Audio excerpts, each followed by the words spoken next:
Leah sat in the cab, her fingers wrapped so tight around the knife handle her fingertips went white. Two voices raged in her head, one screaming at her to drive away right now, that this wasn't her problem, that if he was dangerous and woke up she'd be defenseless out here alone. The other voice whispered softly that she couldn't just leave. In this cold, in this rain, if he lay in that ditch all night, there'd be nothing but a body come morning. She remembered her father's words, the way he'd squeezed her hand on his deathbed. Leah, he'd said, we Carters don't just tend to the wheat and the cattle on this land. We tend to what's in people's hearts. No one out here on the plains ever turns their back on a life fading right in front of them. She thought of the countless nights over the past 2 years when she'd sat on the farm's porch, staring up at the stars while clutching those foreclosure notices, feeling like she was being crushed under the weight of debt and loneliness. How many times had she wished in those moments that someone would reach out and pull her up? Finally, Leah gritted her teeth, pulled the keys from the ignition, clipped the hunting knife to the belt of her windbreaker, grabbed the heavy-duty flashlight from the passenger seat, and pushed open the door to jump out.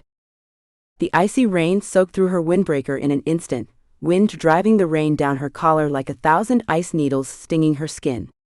Late autumn in Montana, the temperature on a rainy night hovered right around freezing. She shivered despite herself, wading through ankle-deep mud, stumbling step by step to the edge of the ditch. The beam of the flashlight landed steady on the man's face. Even with half his face caked in mud and blood, even with his eyes closed in a deep coma, you could still make out his striking features. A sharp, tight jawline, a straight high nose, deep-set brow ridges. Even in this utter state of disarray, he couldn't hide that innate, quiet refinement. He looked no older than 27 or 28. The clothes he wore looked unremarkable at first glance, but when Leah's fingertips brushed the cuff, she felt the high-quality waterproof fabric, not the ordinary workwear you could buy in town, and certainly not the rags on a homeless man. She knelt down, carefully reaching out to check his breath. Faint but there. She touched his neck next, and his skin was burning up, clearly spiking a high fever for a long time. She shook his shoulder gently, calling out in a low voice, "Hey? Can you hear me? Wake up." The man didn't respond, only his brows twitching unconsciously, a tiny weak groan escaping his lips before he slipped back into unconsciousness. Leah swept the flashlight around the area. There was no wrecked car, no wallet, no ID. Only a cell phone with a completely shattered screen, lying in the grass a short distance away, and a few pieces of a car bumper. Had he been in a crash? Or thrown from a vehicle? Leah's stomach dropped, a surge of unease washing over her. But looking at the man's fading breath, at his lips turning blue from the cold, she couldn't bring herself to worry about any of that anymore. If she didn't get him inside soon, even if he didn't die from a concussion or blood loss, the rain and cold would freeze him to death before the night was out. She gritted her teeth, using every ounce of her strength to lift the man's upper body out of the muddy ditch. He was far heavier than she'd expected, at least 6'2", broad-shouldered with solid tight muscle. Even unconscious, his body was dead weight. Leah was 5'5", with strength built from years of farm work, but she was still outmatched. She dragged and pulled, and it took her a full 15 minutes to get him from the ditch to the flat road. Her windbreaker and jeans were completely caked in mud, her arms burning so bad she could barely lift them, sweat mixing with rain dripping down her face, blurring her vision. She gasped for breath, glancing back at the pickup, then ran back to pull it around, lowering the tailgate of the bed. There was still hay left from hauling feed that morning, and she raked it into a makeshift mat before running back, using every bit of her strength to haul the man up into the bed of the truck. The rain kept falling, the wind howling harder, thunder rumbling faintly in the distance across the plains. Lightning split the night sky, painting the whole world stark white for a split second. Leah's arms were shaking violently, nearly dropping him back into the mud more than once. She gritted her teeth, only one thought in her head, "Don't let go, don't leave him here." It took a full 20 minutes before she finally got the unconscious man into the bed of the pickup. She grabbed a spare wool blanket from the cab, wrapping it tight around him, leaving only his mud-streaked face exposed. By the time she was done, she was nearly exhausted, leaning against the tailgate gasping for breath for a long minute before jumping back into the cab, firing up the engine, and hitting the gas toward the farm. On the way, she used her Bluetooth earpiece to call Dr. Henry. The phone rang several times before it was picked up, the old doctor's voice thick with sleep on the other end. He'd clearly been about to turn in for the night. "Leah? What's wrong this late?" "Dr. Henry, I'm sorry to bother you." Leah's voice was breathless, with a faint, barely noticeable tremor of panic. "I found a man on the side of the road. He's unconscious, he has a bad gash on his forehead, and he's spiking a really high fever. Can you come out to the farm?" Dr. Henry was silent for 2 seconds, his voice turning sharp and serious at once. "A stranger? Leah, how many times have I told you?" "I know, Dr. Henry," Leah cut him off, glancing in the rearview mirror toward the truck bed, her voice softening. "He's dying.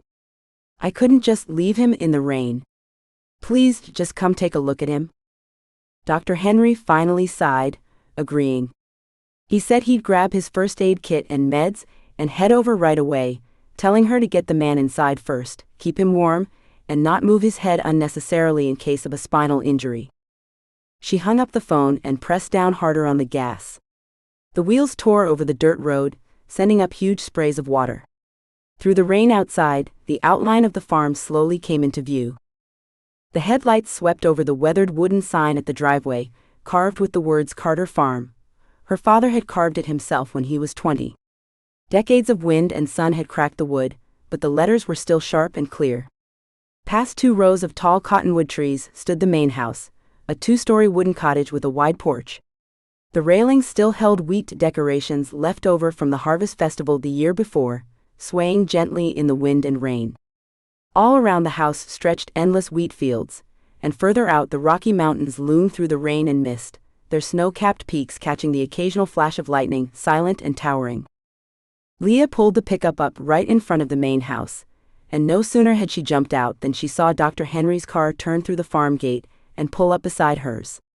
The 60-something doctor with snow-white hair climbed out alongside Nurse Mary, both carrying heavy first aid kits, their faces a mix of exasperation and concern.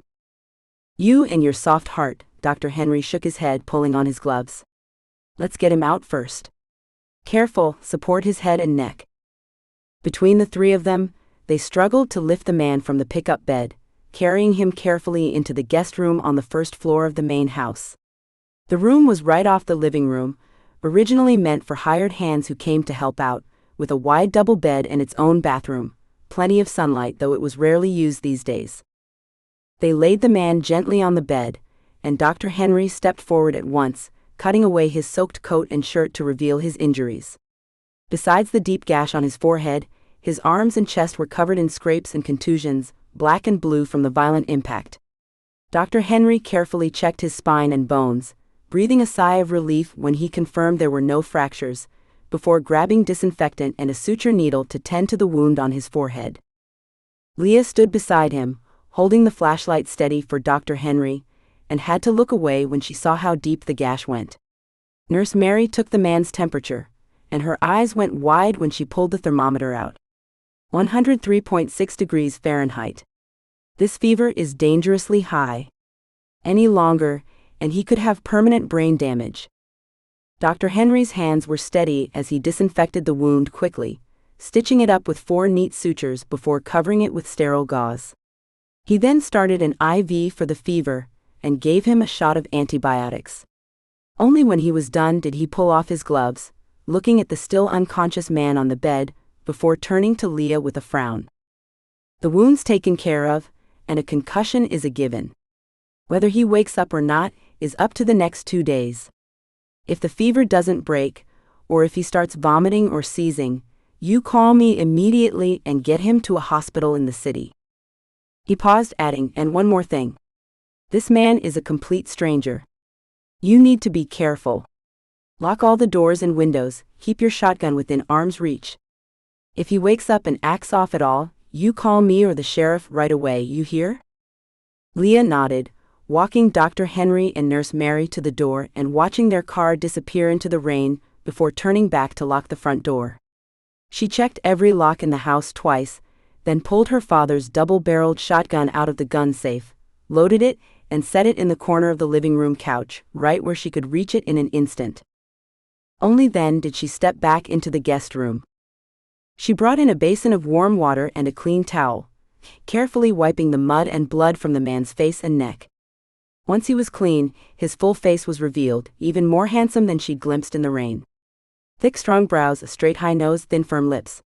Even unconscious, there was a faint, unyielding stubbornness and distance about him. His skin was a cool, pale tone, not the healthy wheat tan of the cowboys in town who spent their days in the sun and wind, a stark contrast to the solid muscle on his frame. Leah sat down on the chair beside the bed, looking at the man on the bed, her mind a mess. She changed the ice pack on his forehead, watching the drops of fluid fall one by one from the IV bag, down the clear tube and into his veins. Outside, the rain still beat against the windows, the wind whistling through the wooden walls of the cottage with a low, moaning sound, like someone weeping softly. The guest room was quiet, only the man's faint breathing and the soft drip of the IV breaking the silence. Leah leaned back in the chair, watching him, and couldn't help but think of her own life over the past 2 years. Her father had been diagnosed with pancreatic cancer, wiping out every cent of the family's savings and leaving them drowning in bank loans, and in the end he was gone. Her mother, broken by the loss, had suffered a fatal heart attack 6 months later, following him, leaving her alone to guard this century-old farm and a mountain of debt she could never seem to pay off. Chapter 2: Awakening and Silence. After the rain stopped, the early morning air in Montana carried the sharp chill of late autumn. Cottonwood leaves carpeted the ground, softened by the night's rain, crunching softly underfoot. Barely after dawn, Leah was already up. She'd first fed the 20-odd dairy cows in the cowshed, checked the water troughs and heating systems, then ridden her four-wheeler out to circle the wheat fields, making sure the night's downpour hadn't washed out the field ridges. She returned to the main house, covered in dew and bits of wheat straw. The guest room door stood ajar, the man's still heavy breathing drifting out from inside. Leah stepped in quietly, first reaching out to touch his forehead. Her fingertips met skin still burning hot, no better than the night before. She frowned, picking up the digital thermometer from the pillow to take his temperature again. The number on the screen still read 103.1 degrees Fahrenheit, and her heart sank. This was the second day the man had been unconscious. After Dr. Henry had left the night before, just as dawn was breaking, the man's temperature had spiked again, shooting up to 104.4 degrees. Leah had panicked, following Dr. Henry's instructions to wipe his body down with warm water again and again to bring the fever down, changing the sweat-soaked gauze on his forehead, swapping out the ice pack every half hour. She'd sat vigil at his bedside without leaving. It wasn't until the sky lightened that his temperature had dropped even a little, only to climb right back up a few hours later. Over those 2 days, Leah's life had been split in two. Half was the endless work of the farm, tending to the cattle, repairing the irrigation pipes damaged by the rain, finalizing next year's spring planting order with the seed supplier, and fielding endless collection calls from the bank. The other half was spent in this guest room, caring for this unconscious stranger. She'd barely slept. In the snatches of free time during the day, she'd nap in the chair beside the bed, her phone set to ring every hour, terrified of missing a change in his temperature. At night, she'd sit in the chair by the light of the bedside lamp, staring at the farm's ledgers and bills, calculating how much more she needed to fill the hole left by the loan. Every now and then, she'd glance up at the man on the bed, only able to relax a little when she saw he was still breathing steadily. Old Joe, the longtime farmhand, had come into work that morning, and caught Leah coming out of the guest room carrying a basin of dirty water. His cloudy old eyes filled with worry. The man had worked on the Carter farm for nearly 40 years, watched Leah grow up, and loved her like his own granddaughter. Seeing her with bloodshot eyes and a sharpened jaw from 2 days of no sleep, he sighed heavily. "Leah, don't take this the wrong way," Old Joe leaned against the doorframe, his voice low. "This man's a stranger. You don't even know who he is or where he's from. Keeping him here in the house is too dangerous. Folks in town are already talking, saying you've got an outsider holed up in there. All kinds of rumors are flying around." Leah set the basin down on the porch, wringing out the towel, and just shook her head softly at his words. Uncle Joe, he's badly hurt. I couldn't just leave him on the side of the road to die. Once he wakes up and heals up, he'll be on his way. What if he's no good? Old Joe pressed, urgent. Blackstone Agribusiness has been playing dirty these past 2 years. What if this is one of their men, sent here to get close to you, to get their hands on the farm? Leah's movements froze. Old Joe's words weren't unfounded. Blackstone had had their eyes on her farm for a long time, and over the years they'd used every underhanded trick in the book to swallow up the family farms around them, spreading rumors, making threats, cutting off people's sales, even sneaking herbicide into people's fields. It had all happened before. But when she looked into the guest room at the unconscious man, when she remembered the gory gash on his forehead, the way he'd lain cold and lifeless in that drainage ditch, she couldn't for the life of her picture him as one of Blackstone's thugs. Even if he had secrets, right now, he was just a man clinging to life. I know what I'm doing, Uncle Joe, Leah finally smiled, draping the towel over the porch rail. All the doors and windows are locked, I've got the shotgun close. I'll be fine. Don't worry. Old Joe looked at her stubborn set to her jaw, and finally just shook his head helplessly, saying no more. But when he turned to head to the barn to work, he left a sharpened axe propped by the living room door, easy for her to grab if she needed it. At noon, Dr. Henry showed up again with more medicine, re-examining the man and changing out the IV fluids. He frowned deeply as he looked at the still unconscious man on the bed. This persistent fever is from the concussion and the wound infection, Dr. Henry said, changing the gauze on his forehead, his voice heavy. Normally, he should have woken up after 48 hours. The fact that he hasn't means either the impact damaged his brain, or he doesn't want to wake up. Leah blinked in surprise. Doesn't want to wake up? Some people, when they're faced with something they can't bear, slip into this stress-induced coma. Their body heals, but their mind refuses to come back.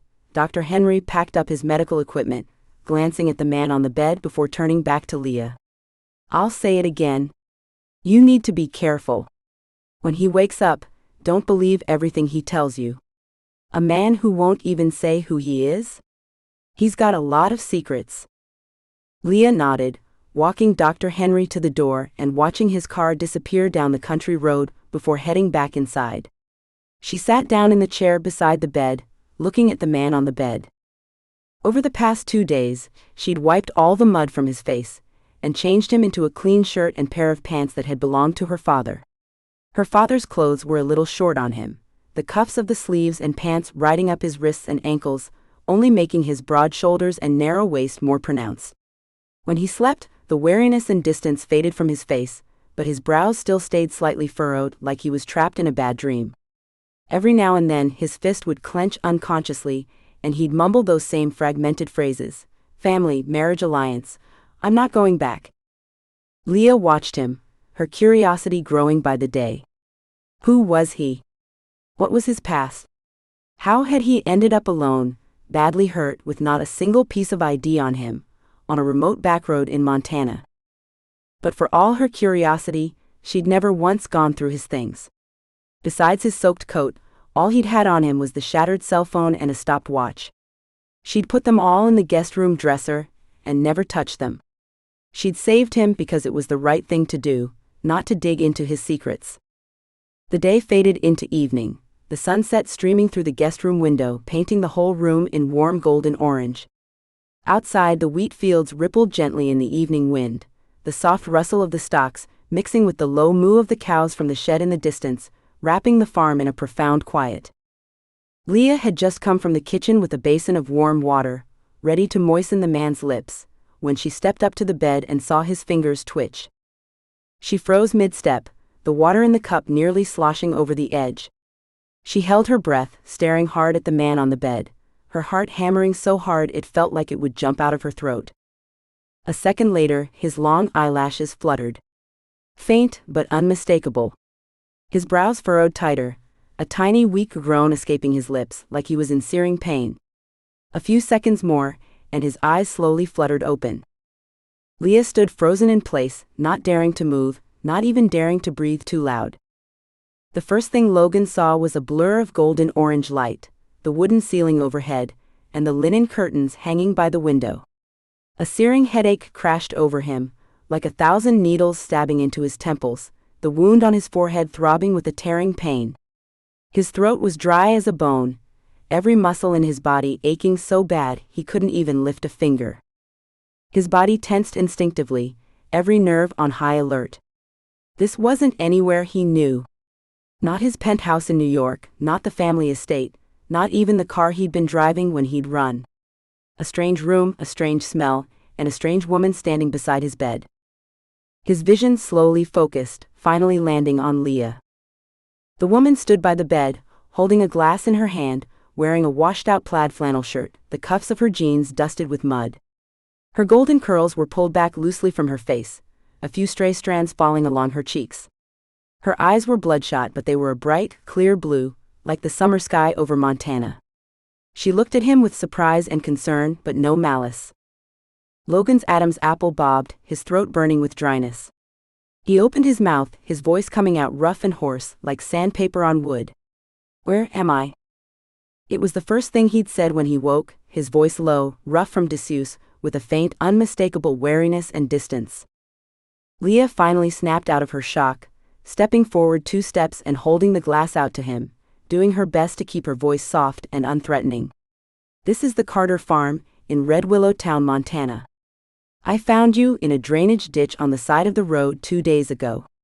You were hurt, unconscious. I brought you back here." She paused, adding, "I had the town doctor come take care of you. You needed 4 stitches in your forehead, you have a concussion, and you've had a non-stop high fever. You've been unconscious for 2 full days and nights." Logan's mind raced, broken fragments of memory flooding back. He remembered the high-speed chase on the highway with the men his family had sent, remembered their car slamming hard into his rear bumper, remembered his car careening off the guardrail and rolling into the ditch below. He remembered climbing out of the wreckage, stumbling forward, before his strength gave out and he collapsed in the rain. After that, nothing but blackness.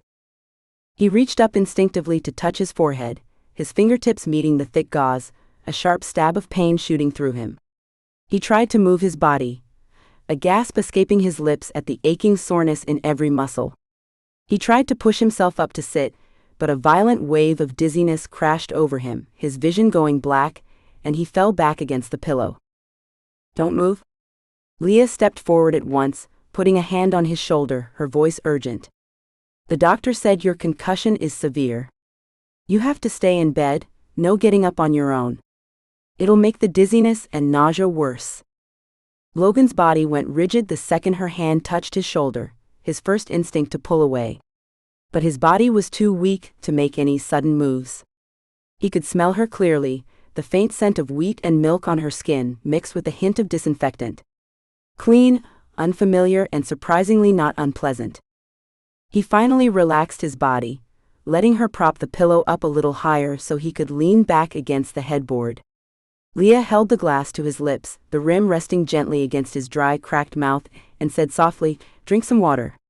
You've had a fever for 2 days. Your throat must be raw."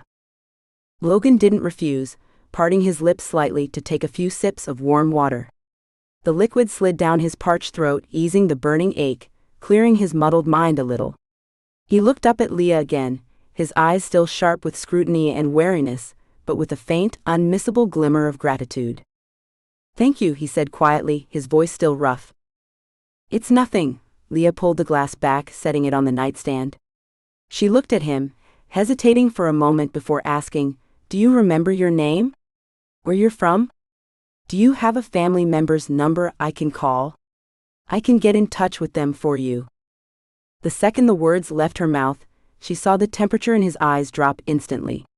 His body, which had relaxed just a little, tensed up again, like a hedgehog raising its spines, putting a wall between them in an instant.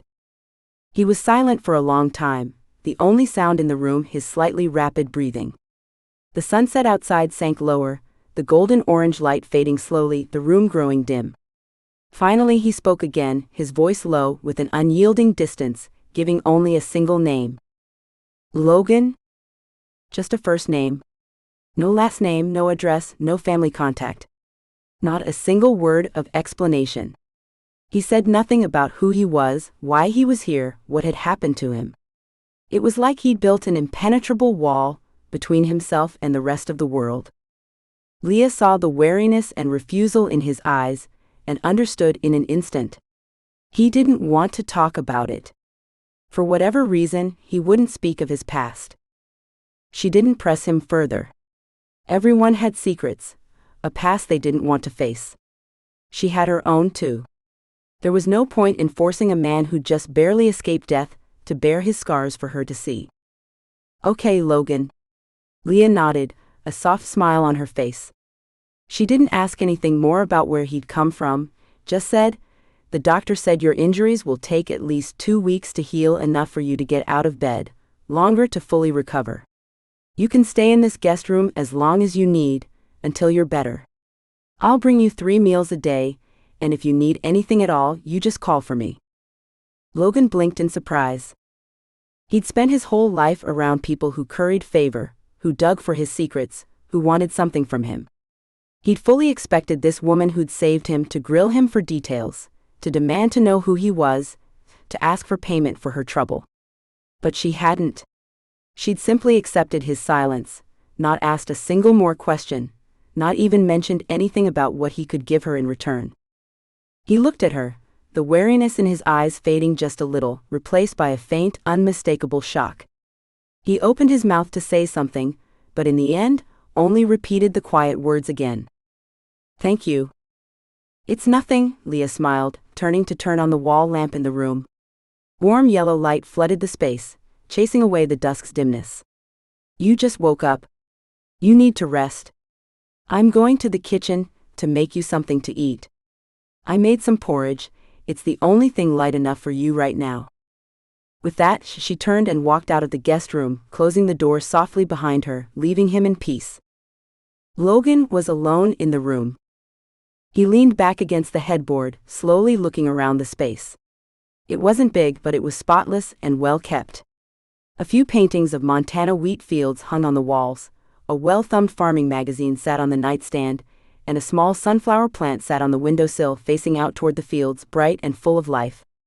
Outside the window stretched endless wheat fields, and in the distance, the rolling Rocky Mountains, their snow-capped peaks glowing faint silver in the dusk. It was a world entirely different from the concrete and steel of New York, where he'd grown up. He lifted a hand, touching the gauze on his forehead. His mind flashed to the sneering faces of his family, to his father's cold stare as he'd forced him to sign the marriage alliance contract, to the fiancée he'd never even met, to the carefully laid-out life that stretched before him, predictable to the very end. He'd run to get away from all of it. He didn't want to be the heir to the Lockwood empire, didn't want to be a pawn in a business marriage, didn't want to live his entire life controlled by his family, every breath tied to profit. He'd rather die in the Montana rain than go back.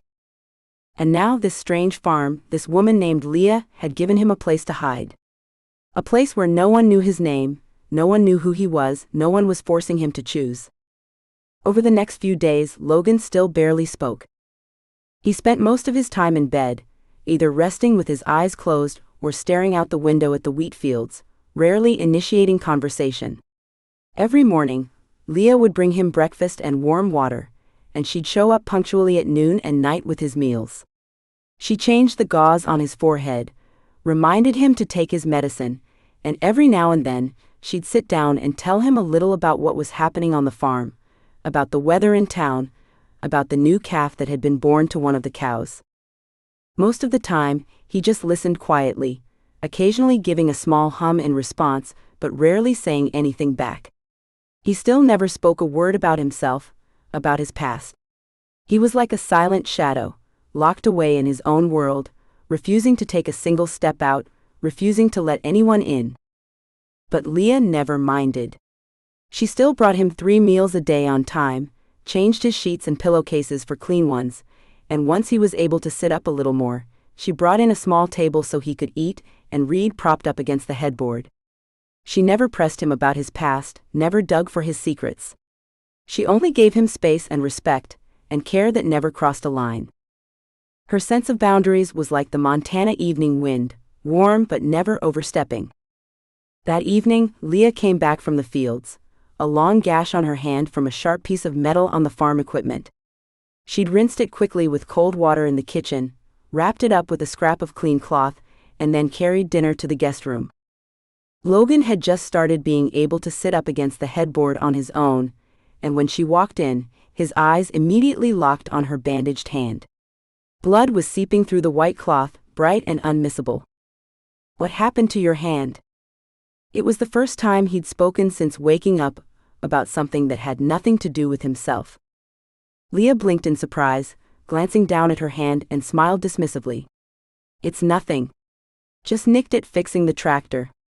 It's a tiny cut, no big deal. Rinsing it with water isn't enough. It'll get infected." Logan's voice was still low but firm, with an unarguable seriousness. "There's iodine and sterile gauze from Dr. Henry in the nightstand drawer. You need to disinfect it first, then bandage it properly. You can't get it wet, or it'll get inflamed." Leah looked at the earnest set of his face, something soft shifting in her chest. Looking at this quiet, distant man, at the unhidden concern in his eyes, she suddenly felt like a tiny crack had appeared in the high wall he'd built around himself. She nodded, smiling. "Okay. I'll go redo it properly after this." She set the dinner down on the small table: soft, well-cooked millet porridge, a small plate of lightly sautéed vegetables, and a boiled egg. Logan looked at her and said quietly again, "Thank you." Leah smiled, said nothing more, and walked out of the guest room. The second the door closed, Logan looked out the window at the fading dusk, at the light coming on in the main house in the distance, his fingers brushing the edge of the blanket unconsciously. He could hear her cleaning up in the kitchen, the low moo of the cows from the shed in the distance, the soft rustle of the wind through the wheat fields. These sounds were unfamiliar, and yet they carried a quiet, steady warmth of everyday life that he'd never felt before.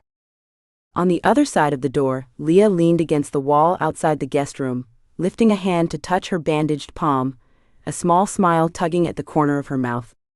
She knew then that this quiet, secretive man wasn't a block of ice that could never be warmed.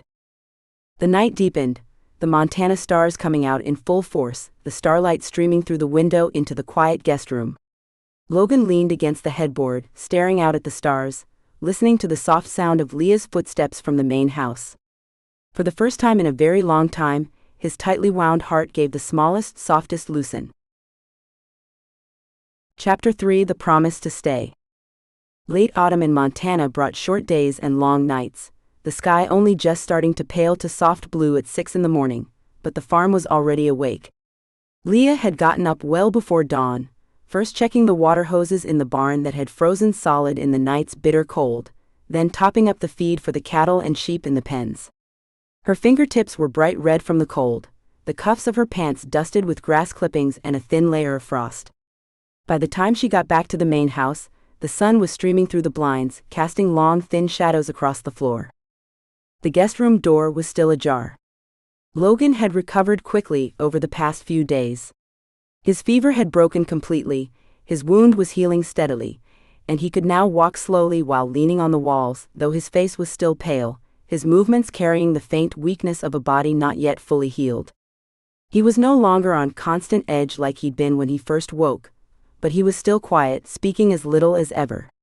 Most of the time, he just sat by the window, staring out at the endless wheat fields and the snow-capped peaks of the Rockies in the distance, his expression calm and unreadable. Leah knocked softly twice on the doorframe, stepping in with breakfast on a tray.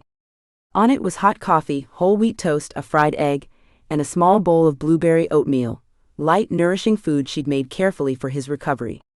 Logan turned from the window at the sound, nodding politely, no extra words, but more at ease than he'd been at the start. "The doctor called this morning. He said your wound is healing really well. In a few more days, you'll be able to move around normally, as long as you don't do anything strenuous." Leah set the tray down on the small table beside the bed, her tone light and casual, like she was talking about the weather. "The farm's been busy lately, so I might not be around the house all the time. If you need anything at all, just yell for me." Logan nodded, his fingertips brushing the warm side of the coffee mug. When his gaze landed on Leah, he could see the faint dark circles under her eyes clearly. For the past 2 weeks, she'd been holding the entire farm together while caring for him, a complete stranger with no name to give her. She worked the fields from dawn till dusk, pored over ledgers late into the night, took endless calls from the bank's debt collectors, barely even getting a full night's sleep. He wasn't blind, and he wasn't ungrateful. He saw the exhaustion in her eyes, the rough calluses on her hands, the frayed cuffs of her shirts. He saw it all. Silence settled softly over the room, no longer awkward and distant like it had been at the start, but filled with a quiet, unspoken understanding. Logan set down his coffee mug, lifting his eyes to meet Leah's. His deep blue gaze was uncharacteristically earnest, stripped of its usual wariness, leaving only honesty. "I can't keep staying here for free," he said, his voice low and steady. "Once I'm fully recovered, I want to stay and work on the farm. I'll cover my room and board with my labor, until I'm able to leave." Leah froze, caught completely off guard. She stared at the man in front of her, neat and upright, even in her father's old shirt still carrying that innate refinement. He didn't look like a man who'd ever done a day of farm work in his life. She shook her head instinctively. "You don't have to. Just focus on healing. I didn't save you to make you work off a debt." "I know," Logan cut her off, his tone firm, unyielding. "That's exactly why I can't keep accepting your care without giving anything back. I'm not a freeloader, and I don't want to be a burden to you. The farm's short on hands right now. I can see that." The words hit home, right at the heart of Leah's struggles. She felt silent, her gaze drifting unconsciously to the window. Old Joe was getting on in years, his bad back getting worse and worse, only able to work half days now, unable to handle the heavy labor at all. The harvest had just ended, the wheat fields needed plowing, the farm machinery needed a full overhaul, the cowshed needed new stalls built, and the irrigation system had to be fixed before winter set in. She couldn't possibly get it all done alone, even if she worked around the clock. The stack of bank notices was only getting taller, and she couldn't afford to hire any extra hands. She'd been pushing herself to the breaking point for 2 weeks straight. But looking at Logan, she still hesitated. His injuries weren't fully healed yet, the scar on his forehead still pink and fresh, his body still covered in bruises from the crash. She couldn't bring herself to make him suffer through the hard work alongside her. "You're still not fully healed," Leah said softly, trying to talk him out of it. "Farm work is brutal. You're outside from dawn till dusk, in the wind and sun. It's not as easy as you think." "I can handle it," Logan said, not a hint of hesitation in his tone, his eyes holding a quiet certainty. "I won't slow you down. If anything, I'll take the load off. All I ask is a place to stay, and 3 meals a day. I don't want any pay beyond that." He paused, adding, "This is my decision. It's got nothing to do with you. You don't have to feel guilty about it. Think of it as me paying you back for saving my life." Leah looked at the resolve in his eyes, and knew he meant every word. This quiet man was stubborn to a fault. Once he'd made up his mind, he wouldn't back down. She was silent for a long time, before finally sighing softly and nodding.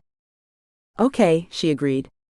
"But you start with the light work and don't push yourself. If you feel even the slightest bit unwell, you stop right away. There's a separate guest cottage on the west side of the farm, with its own little bathroom. No one uses it. You can move in there, have more privacy." A faint smile crossed Logan's face, so subtle it was almost gone in an instant, but it softened his whole face, stripping away the cold, distant edge he'd carried before. "Thank you." That afternoon, Logan moved into the west cottage on his own. It was small but clean and bright, the window opening straight out onto the wheat fields, the stubble rippling like golden waves when the wind blew. He didn't ask Leah for help, packing up his few belongings himself. There was barely anything, just a few changes of clothes, the stopped watch, and the shattered cell phone, all things Leah had pulled from his coat pockets and kept safe for him in the dresser. Once he was settled, Logan found Leah right away, asking what he needed to do. Leah couldn't bring herself to give him heavy work, so she first asked him to organize the tool shed, sorting the scattered wrenches, screws, and tractor parts, and sweeping out the dust in the barn.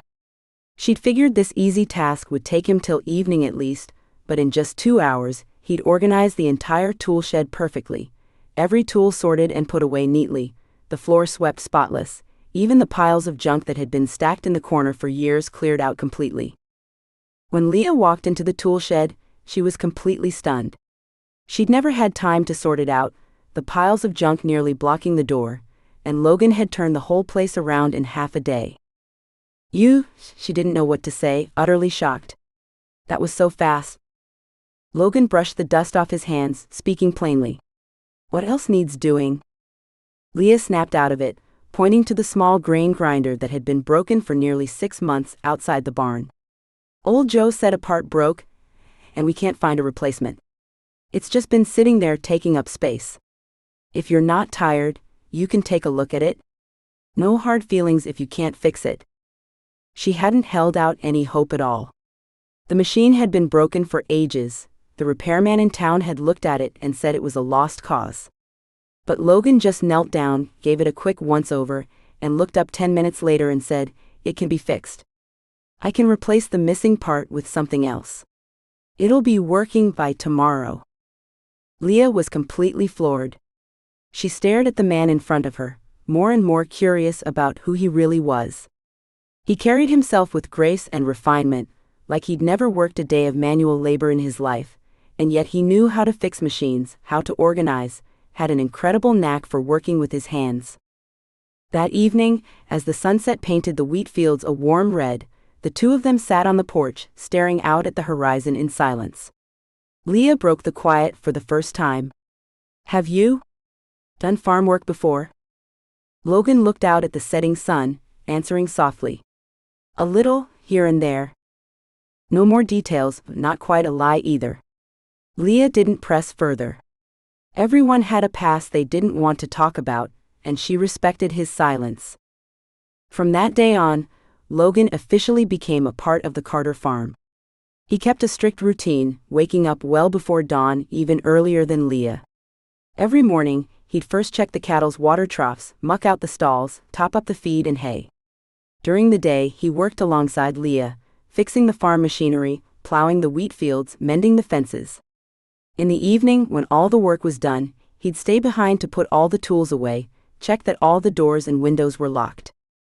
He didn't talk much, but he saw everything that needed doing.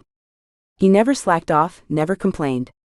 Old Joe had been wary of him at first, convinced this stranger would bring nothing but trouble, but after a few days, watching Logan work efficiently, carry himself with quiet steadiness, and treat Leah with nothing but respect, the old man's wariness slowly faded, his gaze softening when he looked at him. The farm work was endless and backbreaking, and what used to take Leah all day to finish, the two of them could get done in half the time working together. Tractor breakdowns that used to leave her helpless, Logan could diagnose and fix with a single look. Heavy feed sacks she could barely lift, fences she couldn't mend on her own, Logan handled it all with ease. The weight on Leah's shoulders lightened, almost overnight. She no longer had to carry everything alone, no longer had to stare at a broken tractor late at night with no idea what to do, no longer had to grit her teeth to lift things too heavy for her. There was a quiet, reliable presence at her side now, always there to lend a hand when she needed it most. That night, Leah made roast beef and mashed potatoes, the most lavish dinner the farm had seen in a long time. The three of them sat around the dining table, Old Joe loosening up after a couple sips of whiskey, chattering about town gossip and stories from the farm's past, the atmosphere warm and easy. Logan still didn't say much, but he listened intently, nodding along every now and then, no longer the distant stranger he'd been at the start. After dinner, Old Joe left early, leaving Leah and Logan alone in the house. When Leah started clearing the plates, Logan stood up to help without a word. The two of them stood side by side at the kitchen sink, one washing, one drying, their movements easy and in sync, like they'd been living together for years. The lights were warm, the water running softly, outside the window the quiet Montana night, the stars coming out one by one across the sky.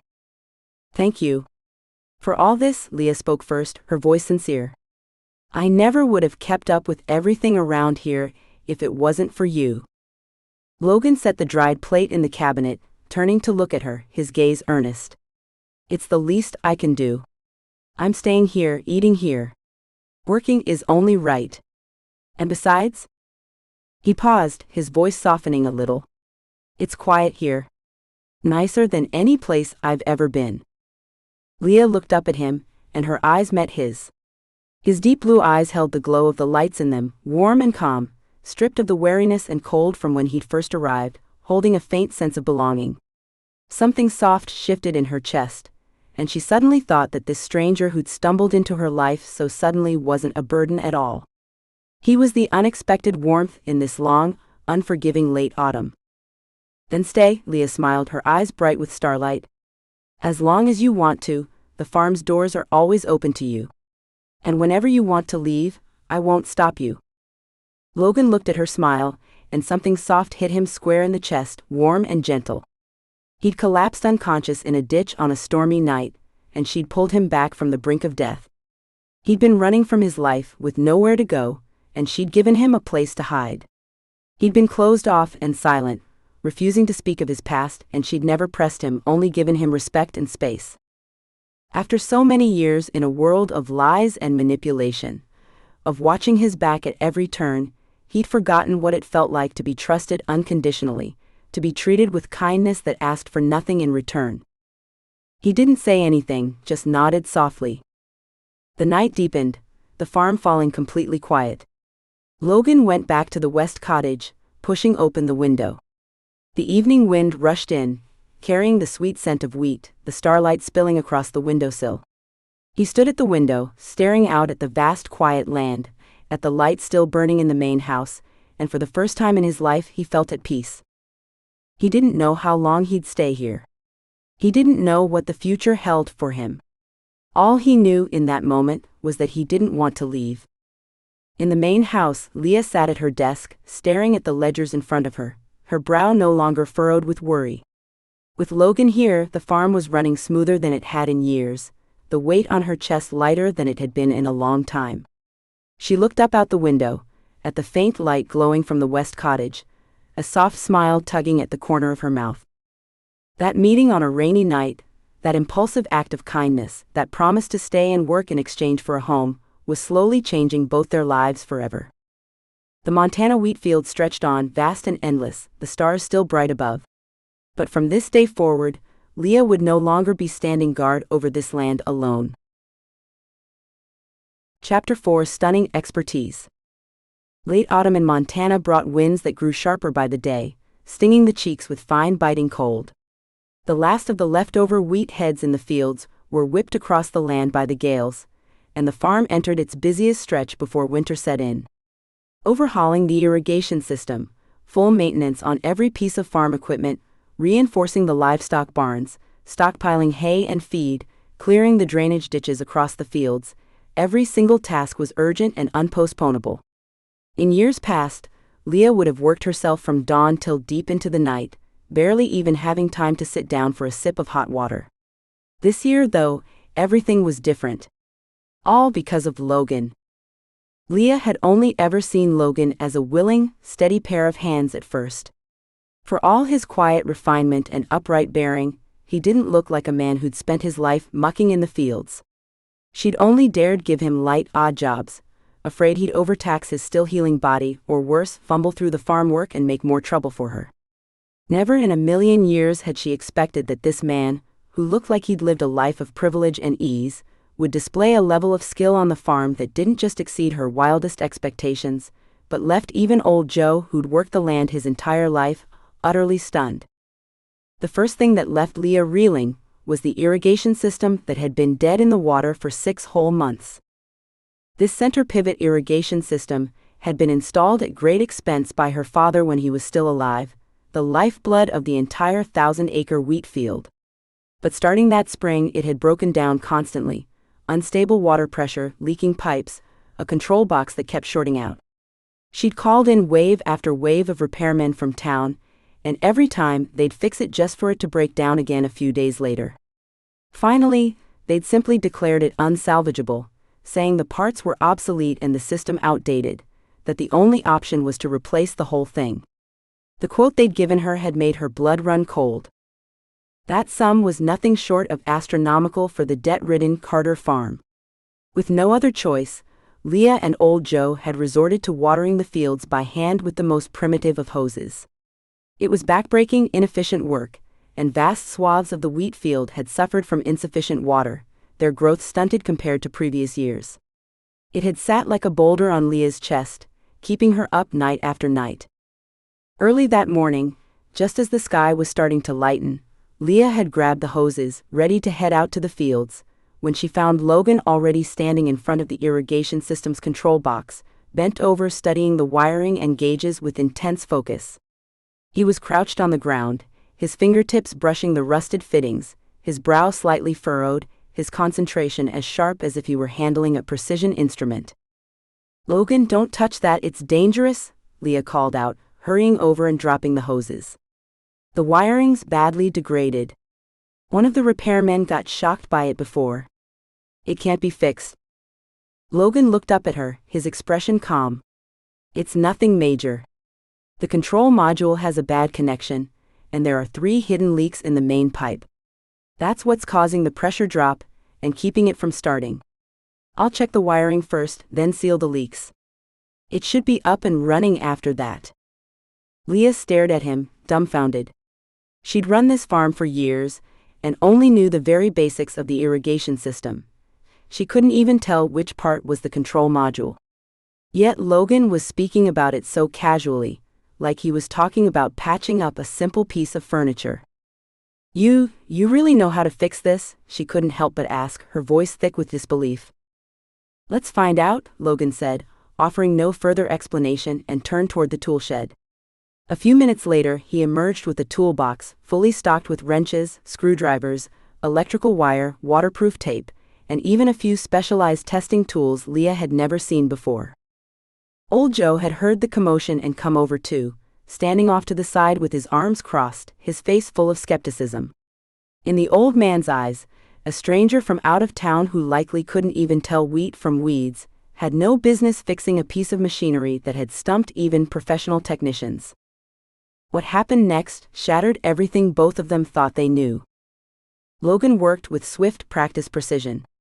He took off the cover plate, traced the wiring, tested the voltage, reconnected the terminals, every step methodical and unhesitating. His hands were steady, his eyes sharp, and in under half an hour he'd located the loose wiring in the control box, soldering it back into place and securing it firmly. After that, he walked the length of the pivot arm, checking every inch, and pinpointed exactly where the 3 pipe leaks were, hidden deep in the field under layers of dirt. He cut out the damaged sections, fitted new pipe, sealed the joints, and reinforced them, his movements as smooth and seamless as the most senior repairman in town could have managed. There were no wasted motions, no repeated adjustments, no flustered hesitation. By the time the sun was high overhead, Logan straightened up, brushed the dust off his hands, and called out to Leah. "You can flip the breaker and test it now." Leah's heart was pounding in her chest, her hands shaking as she closed the main switch. The next second, the irrigation system that had sat silent for 6 months rumbled to life with a low, steady hum. The massive pivot arm turned slowly, a fine, even mist spraying out across the parched wheat fields, catching the sunlight and scattering it into tiny rainbows. The water pressure was strong, the spray uniform, no leaks, no strange noises. Everything was working perfectly, like it had never broken at all. Leah stood at the edge of the field, frozen solid, her eyes wide, unable to believe what she was seeing. The problem that had plagued her for 6 months, that had stumped countless repairmen, had been fixed completely by Logan in a single morning. Old Joe's jaw was on the floor, speechless for a long moment before he finally burst out, "My God! It's a miracle." Logan simply wiped the thin sheen of sweat from his forehead, his tone unruffled. "It was a small problem. The people who looked at it before just didn't find the root cause. Check the fittings once a week from now on, and it won't break down again." But Leah knew in her heart this was no small problem. This man's skill was far beyond that of an ordinary farmhand, far beyond any technician in town. And this was only the beginning. 2 days later, the dairy cows on the farm started falling ill one after another, listless and off their feed, 2 of them even coming down with diarrhea. Old Joe was beside himself with worry, saying it had to be a seasonal infectious disease. If an outbreak hit, the entire herd could be lost, a disaster that would be the final nail in the coffin for Leah. The town vet was out of town on an emergency and wouldn't be back for 2 days. Leah's eyes burned red with panic, pacing helplessly in the cowshed. That was when Logan walked in. He didn't panic like she had. He simply moved quietly from cow to cow, observing their condition, lifting their eyelids, feeling their coats, before carefully inspecting the feed and water troughs. He even crouched down in the corner of the shed to check their manure and the ventilation. A few minutes later, he stood up, his voice calm and certain. It's not an infectious disease. It's an imbalanced feed ration, combined with water that's too cold, which is causing gastrointestinal distress. I'll adjust the feed and heat the water to the right temperature. They'll be better by tomorrow. You know livestock medicine too? Leah's voice came out shocked. In her eyes, it was already incredible that Logan could fix the irrigation system, organize the tools, and handle heavy labor. She'd never imagined he could solve problems with the livestock too. I know basic preventative care and nutrition balancing, Logan said, already adjusting the feed ratio as he spoke, adding in several types of gut-friendly hay and probiotics. The ventilation in here is terrible, too much moisture, it's a breeding ground for bacteria. Open the windows for an hour at noon every day, and change the bedding daily. He spoke with perfect clarity, every word hitting the nail on the head.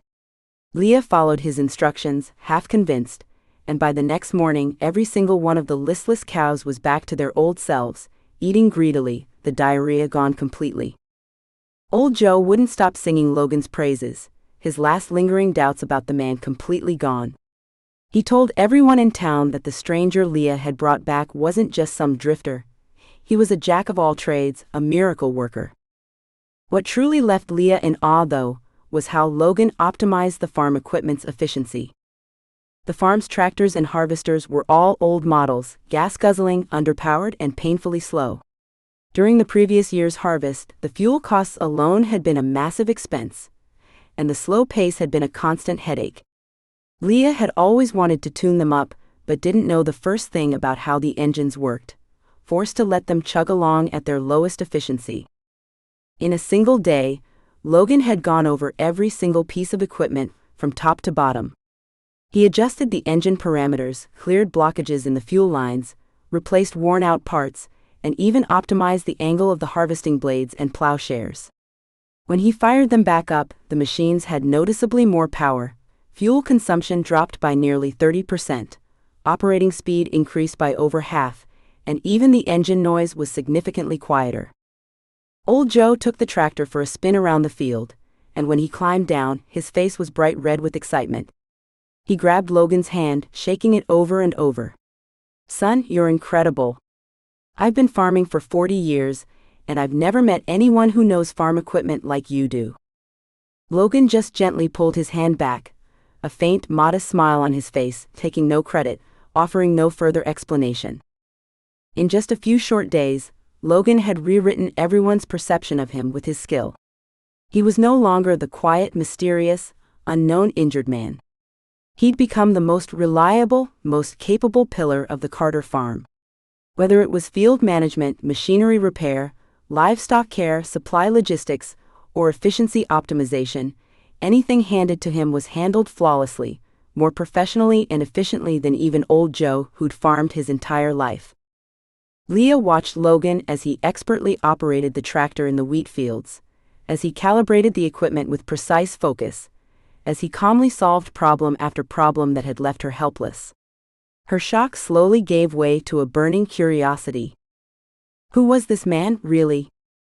He carried himself like a man who'd lived a life of privilege, with knowledge and skills far beyond the average person. So why had he ended up alone, unconscious in a ditch on a rainy night?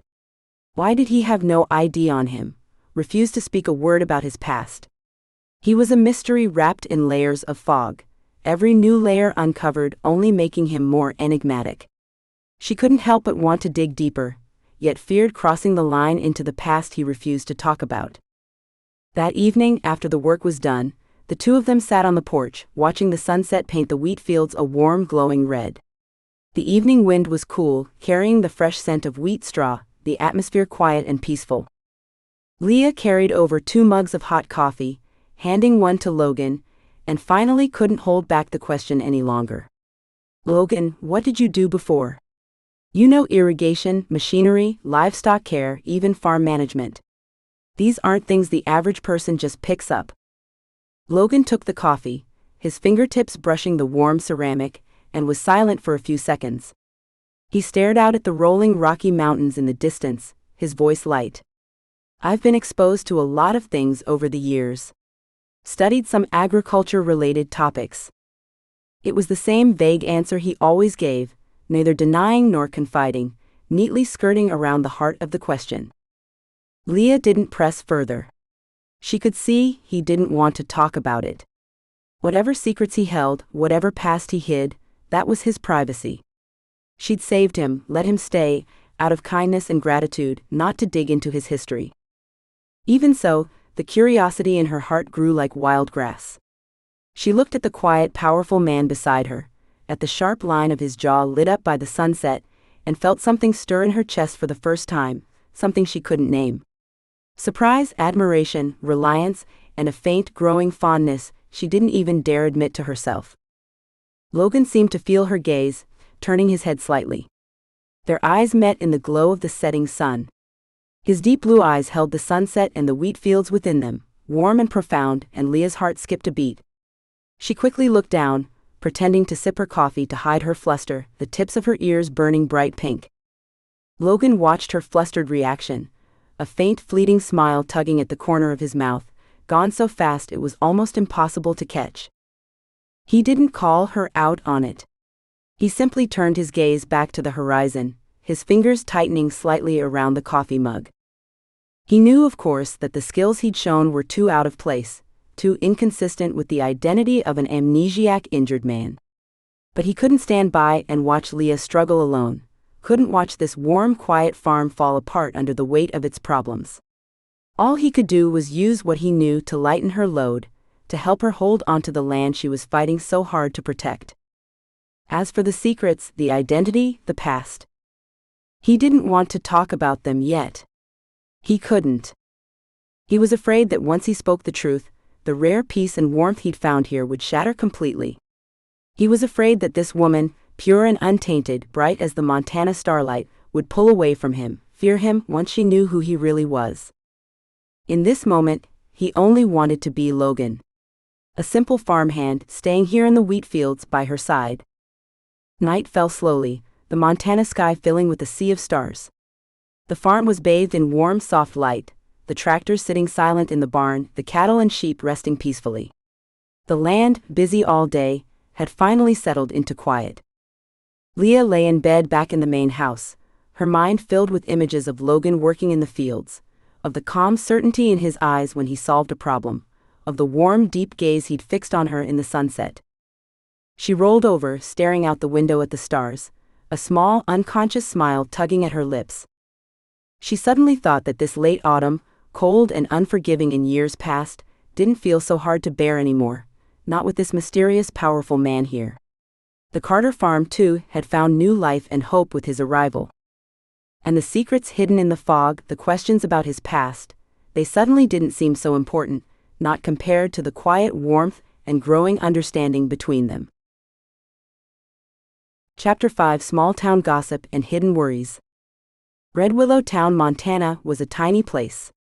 A single main street ran north to south, lined with a handful of shops, a cafe, a small church, a gas station, and that was the whole of it. News traveled faster than the wind here, and the fact that a strange outsider had moved into the Carter farm had spread to every corner of town in just a few days. Leah had driven into town early that morning to buy feed and supplies, and the second she pulled up in front of the grocery store, she knew something was off.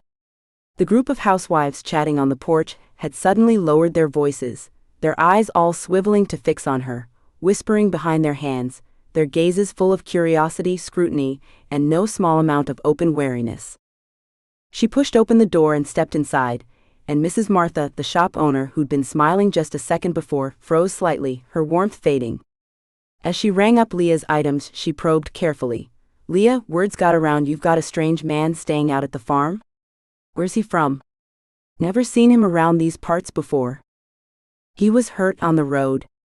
He's staying at the farm to recover for now, helping out with the work," Leah said, keeping it as casual as possible, not wanting to stoke more gossip. "Hurt?" Mrs. Martha set the bag down on the counter, her voice rising involuntarily. "What kind of hurt? Does he have any ID? Leah, don't take this the wrong way, but our town's been quiet and safe for years. A stranger with no history, showing up out of nowhere? You're a single woman out there alone. You need to be careful." The other townsfolk waiting in line crowded in around her, all chiming in at once. "I saw him yesterday. Handsome enough, but there's something dark in his eyes. Doesn't look like the trustworthy type. You never know who's out there these days. What if he's a fugitive? Don't let yourself get played for a fool. Those Blackstone boys have had their eyes on your farm for years. What if he's one of theirs, sent to case the place?" Each word was a small stone, pummeling Leah's chest and leaving it tight and heavy. She knew they meant well, but being questioned and judged like this in public stung. She forced a smile, grabbing the bags. "He's not a bad man. He's just laying low for a while, till he's healed up enough to move on." With that, she paid quickly, and all but fled the grocery store. The whispers followed her out the door, like dry leaves caught in the autumn wind, sticking to her clothes no matter how hard she tried to shake them off. She didn't head straight back to the farm. Instead, she drove to the small park at the edge of town, sitting down on a bench and taking a deep breath. The cold wind tangled her hair, blowing away some of the frustration in her chest. She wasn't blind to the risks, but in the weeks since she'd brought Logan back, he'd been steady, quiet, hard-working. He'd kept the farm running like a well-oiled machine, taken more than his share of the burden off her shoulders. She couldn't, for the life of her, see him as the villain everyone was making him out to be. But the town gossip was closing in around her like a net, tightening every day, making it hard to breathe. Worse was yet to come. She'd just been about to start the car and leave, when a black pickup pulled up right beside her. The doors opened, and two men in crisp black suits with arrogant expressions climbed out. They were clearly not from town. Leah's heart sank instantly. She recognized them. They were the debt collectors the bank had hired, the same ones who'd shown up the month before, sharp and hostile. "Miss Leah Carter?" The taller, thinner one pulled out a folder, flipping it open, his voice cold and threatening. "We're with the loan resolution firm. Your farm's loan is 3 months past due. Per the contract, we have the right to file for asset preservation. I suggest you do the smart thing and come up with the money soon. Otherwise, we'll have no choice but to proceed with legal action and auction off your land and property." Leah gripped the steering wheel until her knuckles were white, forcing herself to stay calm. "I don't have that kind of money right now. Can you give me a little more time? The harvest just came in. I'm in talks with buyers right now." "More time?" The shorter, stockier man scoffed, his gaze sweeping dismissively over her beat-up old pickup. "We've given you more than enough time. Let's be honest, someone's already got their eye on this farm. If you can't pay up, it's going to get seized anyway. Better to sign it over voluntarily now, get a little compensation out of it, instead of ending up with nothing and embarrassed to boot." The implication was clear. Leah's blood ran cold. She didn't have to guess who was pulling the strings behind the scenes: Blackstone Agribusiness. They'd been trying to snap up her land for pennies on the dollar for years, and now they were using the loan to squeeze her tighter and tighter. "I will never sell this farm." Leah lifted her chin, her gaze steady. "I'll find the money. Stop harassing me." "Find the money?" The thin man sneered, slapping a foreclosure notice onto her window. "We'll be back this time next week. If you don't have the money then, we won't be nearly as nice. You'll be getting a court summons in the mail very soon." With that, the two men turned and climbed back into their truck, peeling out in a cloud of dust. Leah was left sitting alone in the car, cold seeping into her bones. The threats from the collectors, the town gossip, the suffocating weight of the debt, Blackstone Agribusiness circling like vultures, all of it crashed down on her at once, and she nearly broke. She slumped forward onto the steering wheel, her eyes burning, but she refused to let the tears fall. She couldn't cry. She couldn't give up. This was the farm her parents had left her, her home. She had to hold on to it. Once she'd pulled herself together, Leah started the car and drove slowly back to the farm. What she didn't know was that every second of it had been watched from an old pickup following a short distance behind. Logan had been worried about her facing the gossip in town alone, so he'd driven quietly after her, intending only to keep an eye on her from a distance. He'd never expected to witness the debt collectors threatening her firsthand. He sat in the truck, watching her lonely, helpless figure, watching her force herself to hold her spine straight, and the blue in his eyes turned to ice, the air around him thick with a cold, quiet rage. He'd known the farm was struggling, known Leah carried a heavy burden. But he'd never imagined it had gotten this bad. When Leah pulled up to the farm, Logan was already there, fixing the fence by the gate. When he saw her truck drive in, he set down his tools and walked calmly to meet her. By the time Leah climbed out of the truck, she'd hidden all her emotions away, forcing the usual smile onto her face, not wanting him to worry. "I'm back? Got all the feed?" Logan didn't call her out on it.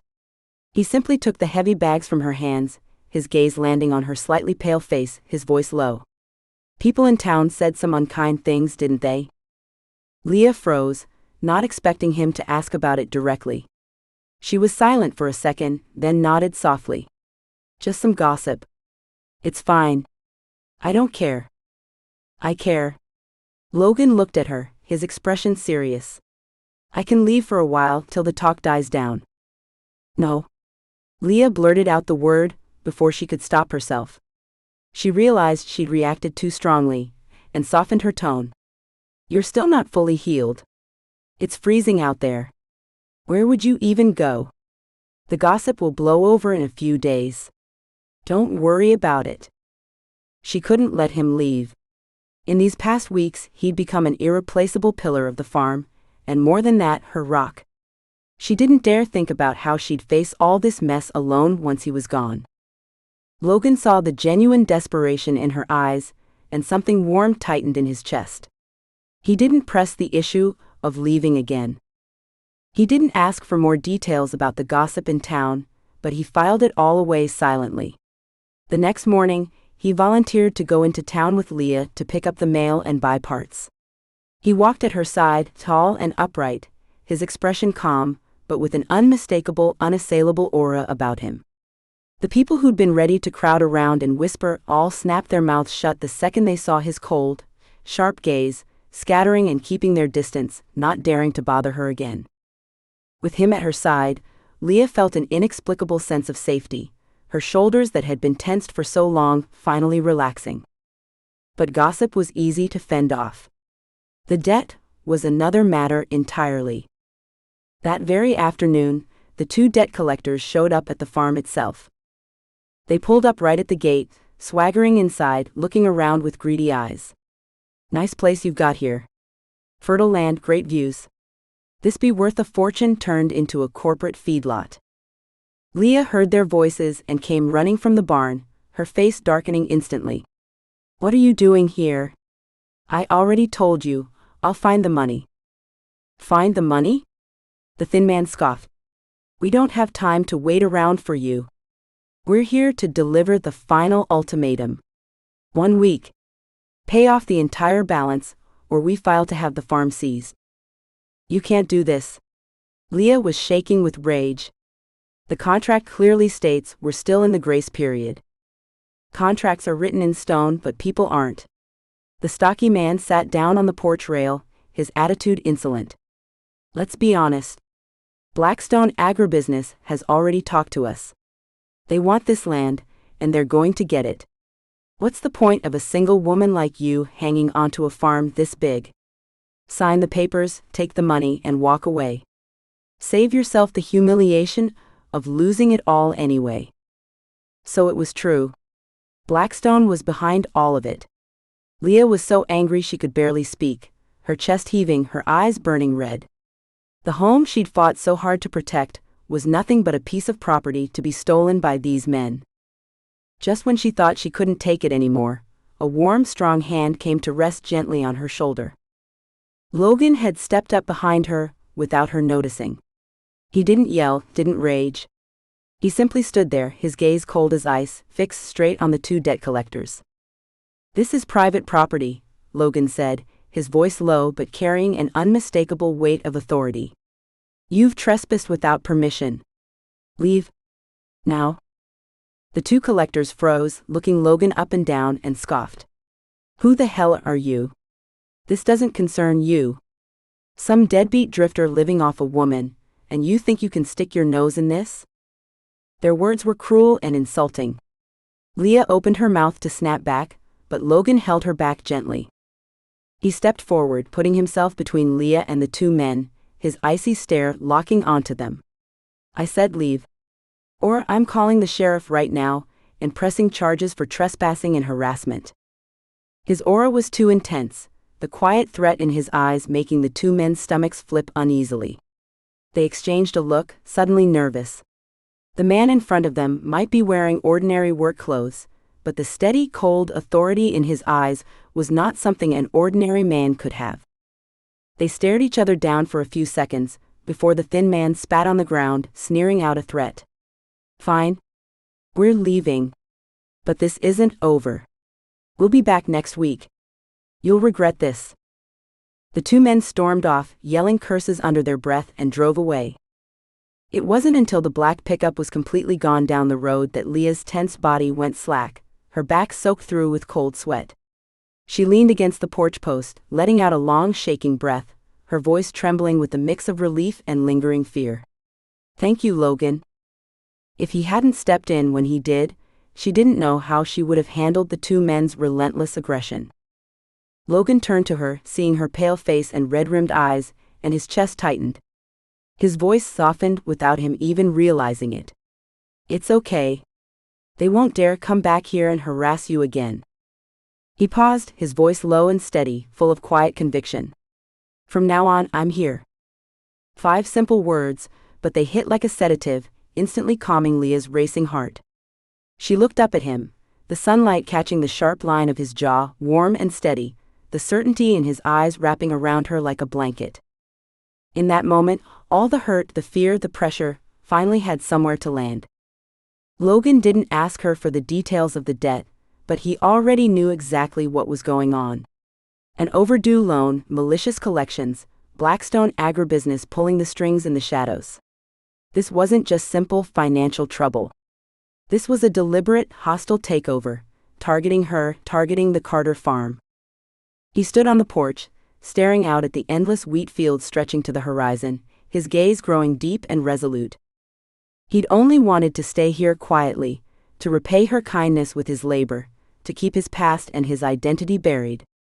But now, people were trying to hurt her, to take the home she'd fought tooth and nail to protect. And he couldn't stand by and let it happen. He could ignore the town gossip. He could fend off the threats from the collectors. And he would crush Blackstone Agribusiness's ambitions with his own 2 hands. He wouldn't let her be hurt. He wouldn't let her be pushed around. And he would never let this warm, loving farm fall into the hands of men like that. The sun sank slowly below the horizon, painting the farm in warm orange light. The evening wind blew through the wheat fields, rustling the stalks softly. Leah stood at Logan's side, looking at his broad, steady back, and the heavy, gnawing worry in her chest slowly melted away. She didn't know how much power he held. She didn't know if he could really help her solve the debt, fend off Blackstone. But with him at her side, she wasn't fighting alone anymore. Night slowly wrapped around the farm, the stars coming out one by one. Logan looked down at Leah, who'd finally relaxed beside him, and a flash of quiet resolve crossed his face. He would protect her. He would protect this wheat field. He would protect her home. No matter the cost.